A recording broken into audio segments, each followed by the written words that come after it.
Assalamualaikum warahmatullahi wabarakatuh. Alhamdulillahi rabbil alamin, wassalatu wassalamu ala asyrafil anbiya'i wal mursalin wa ala alihi wa sahbihi ajma'in, amma ba'd. Sidang jemaah sekalian, tuan-tuan dan puan-puan rahimani wa rahimakumullah, kita membaca kembali ayat yang ke-41. Kemudian kita sambung seterusnya pada ayat yang ke-42. A'udzu billahi minasy syaithanir rajim.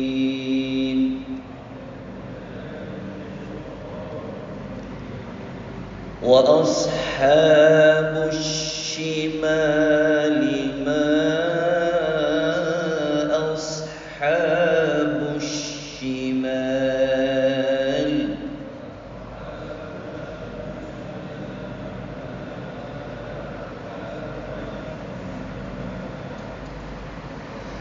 في سموم وحميم.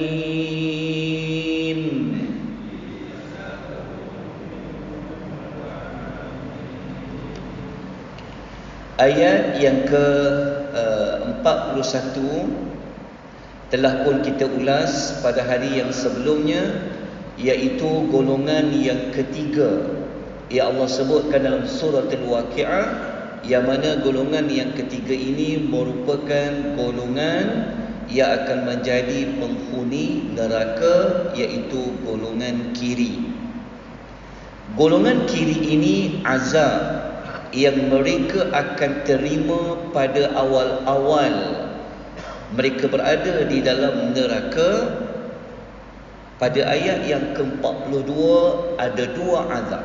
Ini dipanggil azab pendahuluan, iaitu mereka berada dalam samumin, iaitu angin, tapi angin itu tidak menyejukkan, tetapi angin itu adalah angin yang panas, iaitu angin yang membakar. Yang kedua, mereka itu akan diberikan wahamimin, dan air yang mendidih yang disebut dengan hamim. Kalau kita rujuk dalam tafsir Al-Imam Ibnu Katsir, seperti yang telah pun diterjemahkan, samumin iaitu udara yang sangat panas, manakala hamim adalah air yang sampai kepada kemuncak yang sangat panas. Untuk azab udara yang panas as-samum, kita boleh rujuk juga di dalam surah At-Tur ayat nombor 27, berada pada muka surat 524, iaitu ayat yang Allah menggunakan kepada penghuni syurga, Allah lindung daripada mereka apa? Wa waqana azabas samum. Kenapa Allah mendahulukan menyebut tentang udara dan juga air? Ini adalah cara Allah menyesuaikan dengan apa yang telah Allah sebut bagi balasan syurga bagi golongan sabiqun dengan golongan kanan. Kalau kita masih ingat, Allah Ta'ala memulakan menyebut tentang nikmat syurga itu dengan nikmat mereka berehat, mereka bersantai-santai di bawah teduhan. Tetapi di hari akhirat, ahli neraka mereka ada juga teduhan, tetapi teduhan itu bukan teduhan yang menyejukkan, seperti mana berada di bawah angin. Sifat angin samum tadi tu, sepatutnya angin dekat dunia fungsinya untuk menyejukkan, tetapi di hari akhirat Allah tukar angin itu bukan menyejukkan tetapi boleh membakar. Begitu juga dengan air. Air digunakan untuk menyejukkan badan, tetapi air yang Allah beri kepada penghuni neraka ini adalah air yang tersangat panas. Kita lihat azab yang berikutnya, nombor 43. Wa dhillim min yahmum.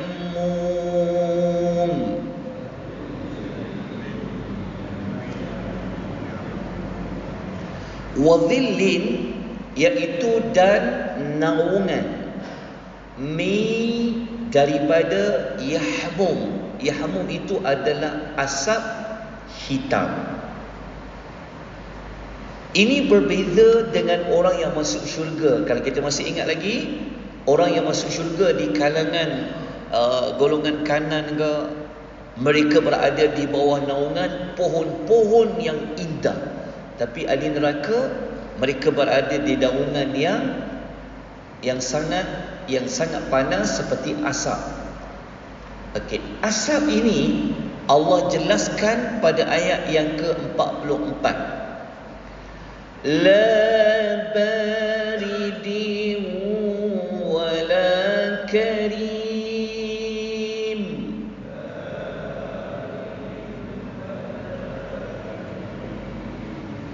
Allah mengatakan la baridin, yang sifatnya itu tidak menyejukkan, wala karimin, dan tidak pula memberikan apa-apa manfaat. So ahli neraka ni, mereka cuba mencari tempat untuk mereka tidak merasa kepanasan, iaitu mereka berada di naungan, tapi tidak ada sedikit ruang pun mereka dapat bernaung daripada kepanasan. Mereka ingat angin tu boleh menyejukkan. Mereka ingat air itu boleh menyejukkan. Mereka ingat ada naungan seperti mendung boleh menyejukkan mereka. Tetapi Allah Ta'ala kata apa? Tidak ada rasa sejuk dan tidak pula memberikan apa-apa manfaat. Baik, kalau kita rujuk dalam surah lain, contohnya dalam surah Al-Mursalat ayat 30 sampai 33, tuan-tuan akan menemukan naungan yang Allah beri kepada penghuni neraka ini, dia bercabang 3. Macam mana bentuknya? Wallahu a'lam. Tapi Allah mengatakan intaliqu ila dhillin dhi thalathi syu'ab.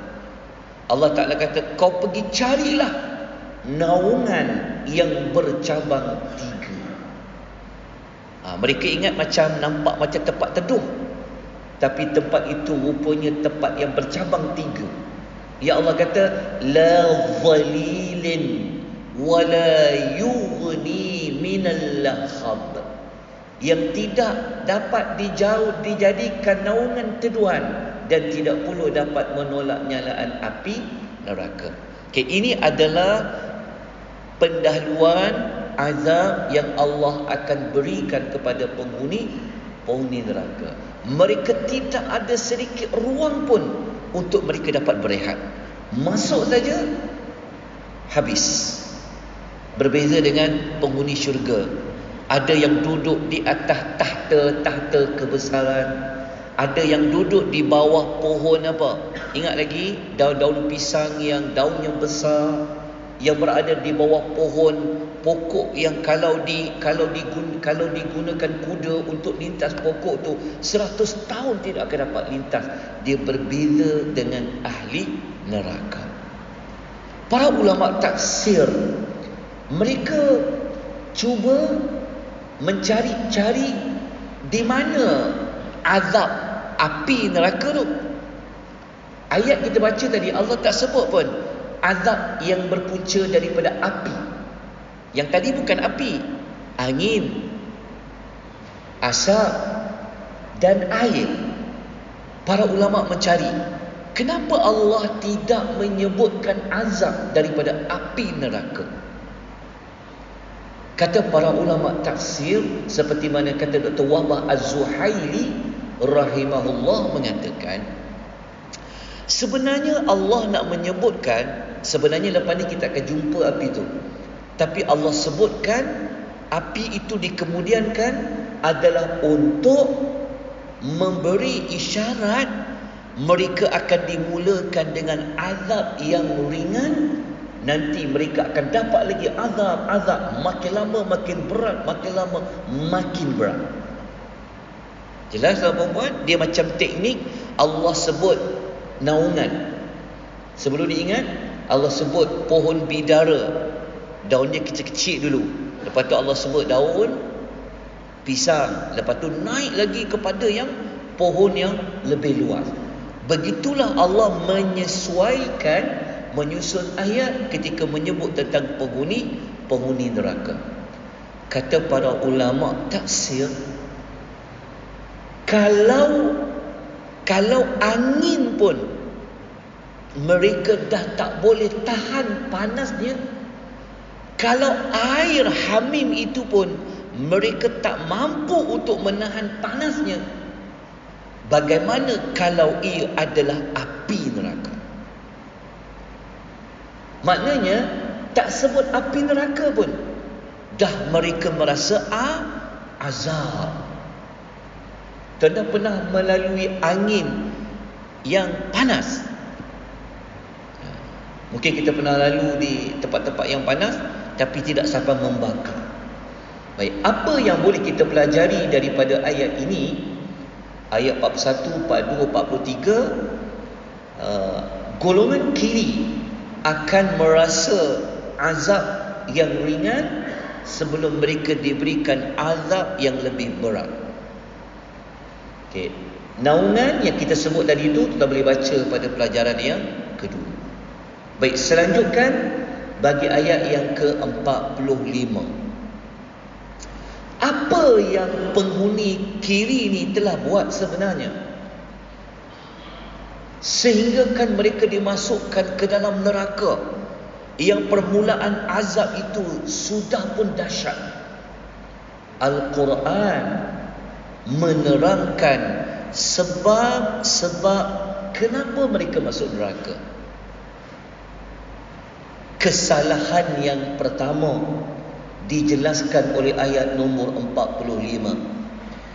Innahum kanu qabla dhalika mutrafin.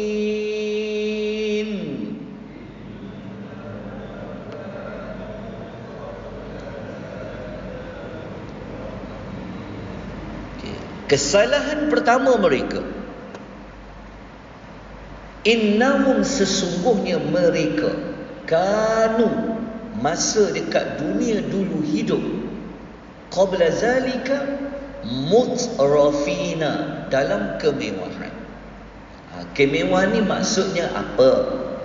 Kata Al-Imam Ibnu Katsir dalam tafsir Al-Quranul Azim, mereka golongan kiri ni masa hidup, dia hidup dalam keadaan dia tak peduli dah apa pun. Janji dia hidup, dia boleh memenuhi hawa nafsu dia.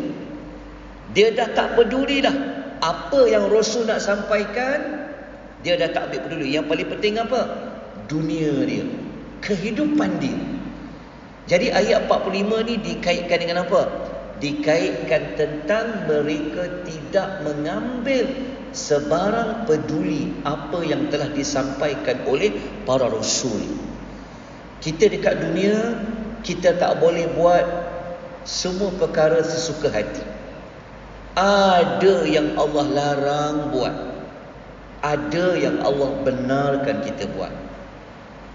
Orang beriman, bagi mereka syurga ini umpama penjara. Berbeza dengan orang tak beriman, bagi dia dunia ini adalah syurga bagi dia. Dia tak kisah dah halal haram, dia tak peduli dah. Yang paling penting dunianya. Baik, ayat 46. Apa lagi yang mereka dah buat ni?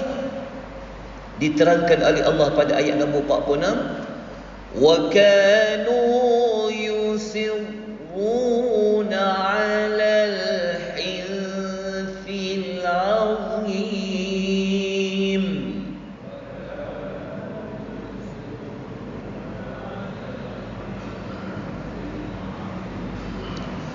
Wakanu, dan mereka itu semasa dekat dunia, yusirrun, sentiasa, alal hilfi, melakukan dosa al-azim, yang besar.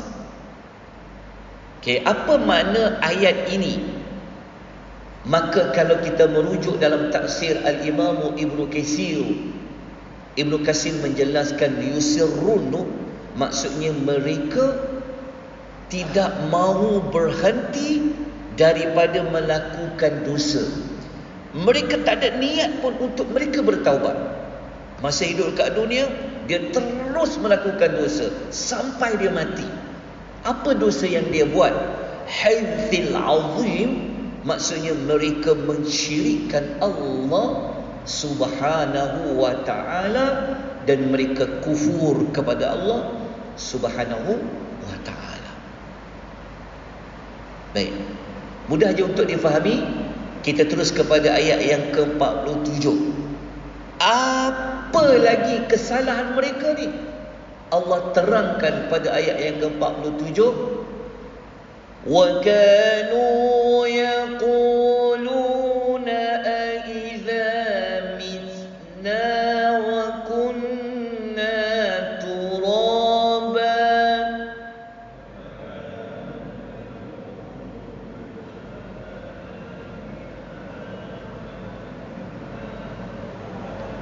Wa kunna turaban wa 'idhaman a inna lamab'uthun.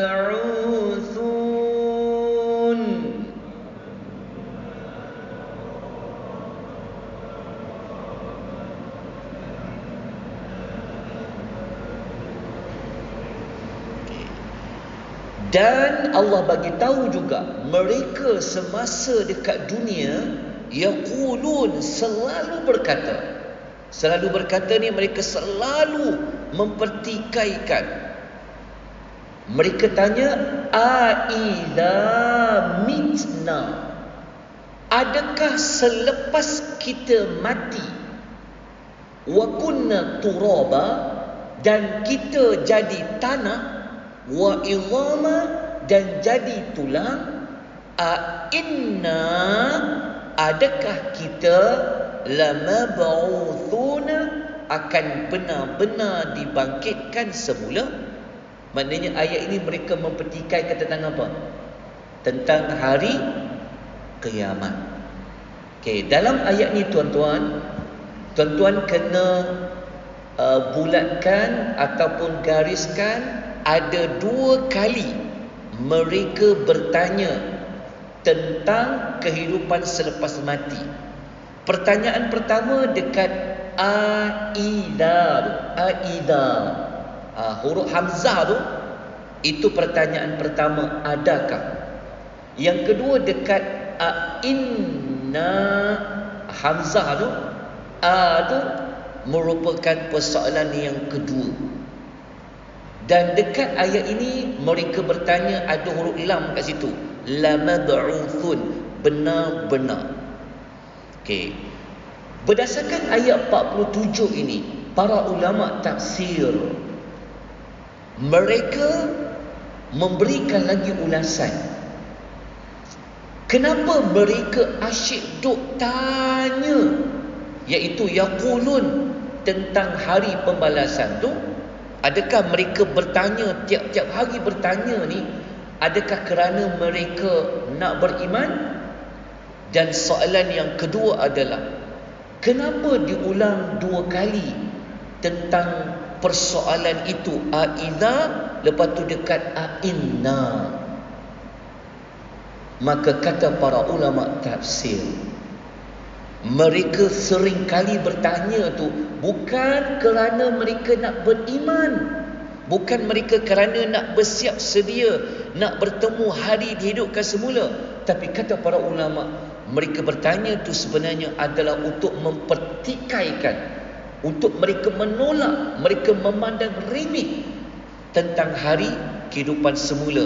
Kenapa diulang 2 kali? Adakah menunjukkan mereka ini memang dekil, memang tidak percaya tentang kehidupan semula?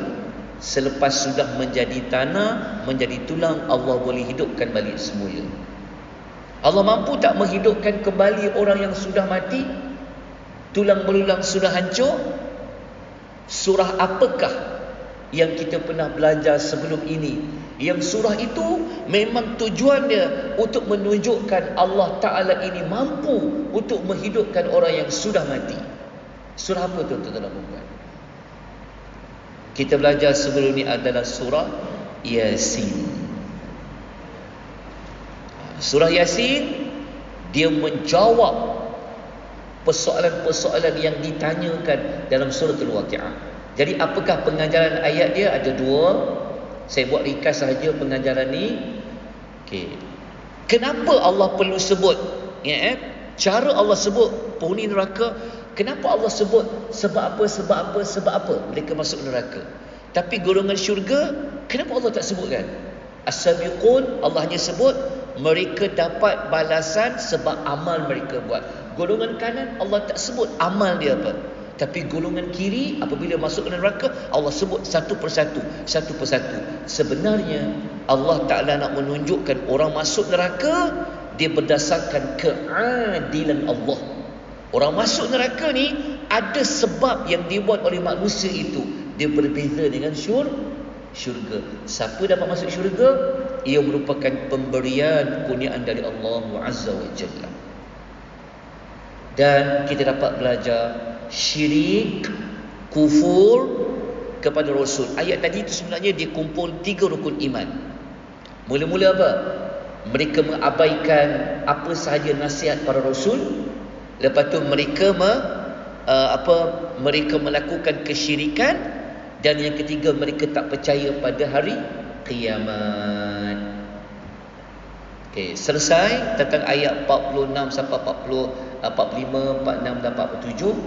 Maka Allah Ta'ala memberikan lagi jawapan macam mana hari dibangkitkan semula itu boleh berlaku. Yang ini kita kena sambung besok, insya-Allah. Ya, pada nombor 48. Okey, semua tuan-tuan dapat nota ke?